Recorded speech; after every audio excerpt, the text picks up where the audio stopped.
nombreux éléments expliquent que les clients soient satisfaits ou insatisfaits. Prenons l'exemple d'un restaurant. Parmi les nombreux éléments explicatifs de la satisfaction, il y a la propreté, la qualité de la nourriture, les gestes d'attention du personnel et l'accessibilité du restaurant. Mais il est probable que tous ces éléments n'ont pas le même poids dans la satisfaction et l'insatisfaction. Peut-être certains éléments sont-ils considérés comme plus importants par les clients et dans ce cas, ils ont davantage d'influence sur la satisfaction. Peut-être aussi certains éléments ont-ils une influence sur la satisfaction, mais pas sur l'insatisfaction et inversement.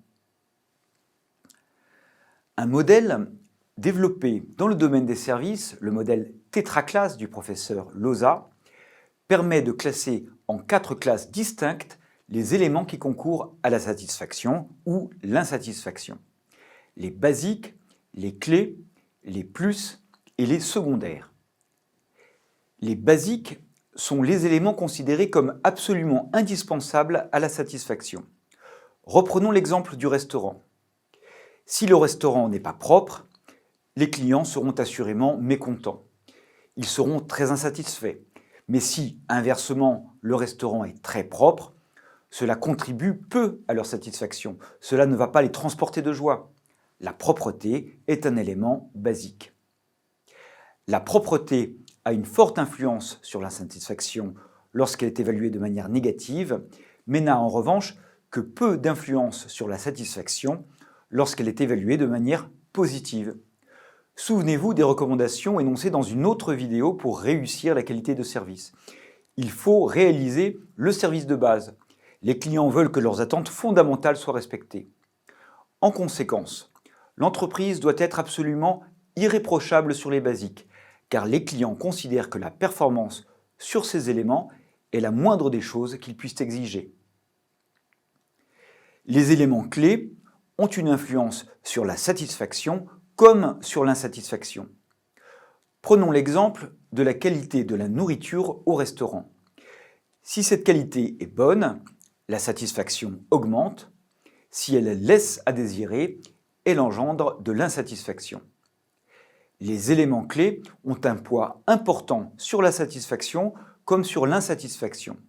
C'est pourquoi l'entreprise doit y consacrer tous ses efforts. Mais, rappelons-le, satisfaire les clients sur les éléments clés n'a de sens que si les éléments basiques sont maîtrisés. Les éléments plus influencent positivement la satisfaction quand ils sont présents. Par exemple, les gestes d'attention de la part du serveur, le chocolat qui accompagne le café, ou mieux encore, le chef cuisinier qui vient vous saluer à la fin du repas. Voilà de véritables plus, c'est-à-dire des éléments inattendus qui améliorent sensiblement l'expérience de consommation parce qu'ils enchantent les clients. C'est le fameux effet waouh, l'effet de surprise. En revanche, ces éléments ne sont pas exigés par les clients. Certes, leur présence les ravit, mais à l'inverse, leur absence n'engendre pas d'insatisfaction. Les éléments plus permettent de fidéliser les clients grâce à l'expérience mémorable qu'ils procurent. Mais encore une fois, il y a une hiérarchie dans la maîtrise des éléments de service. D'abord les basiques, ensuite les clés et enfin les plus. Enfin, les éléments secondaires influencent la satisfaction et l'insatisfaction, mais cette influence est faible. Dans l'exemple du restaurant, ce pourrait être par exemple l'accessibilité. Les clients préfèrent que le restaurant soit proche de chez eux, mais cela n'a probablement pas beaucoup d'importance s'il faut faire quelques kilomètres de plus pour passer une bonne soirée.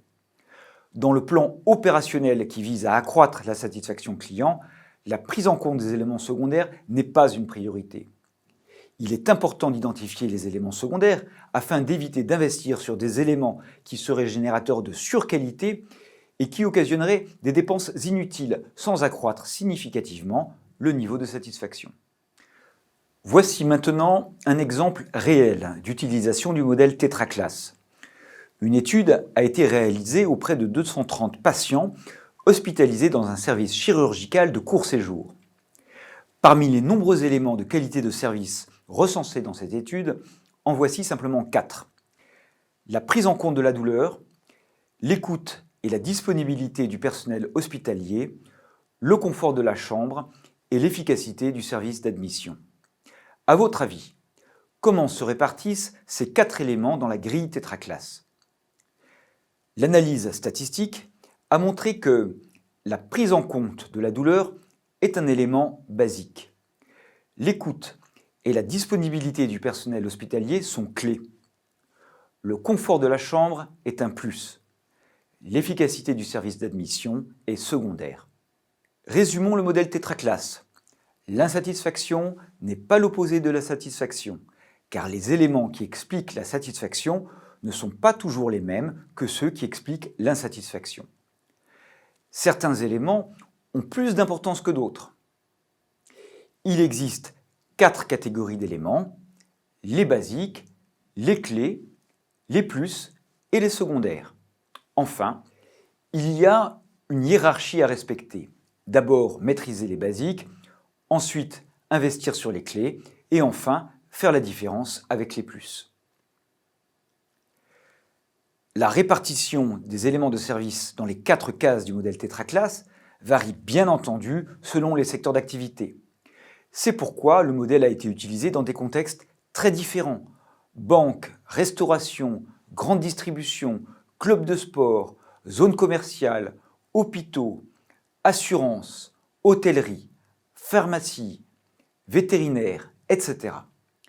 C'est un outil particulièrement efficace pour analyser la manière dont se forme la satisfaction et l'insatisfaction des clients.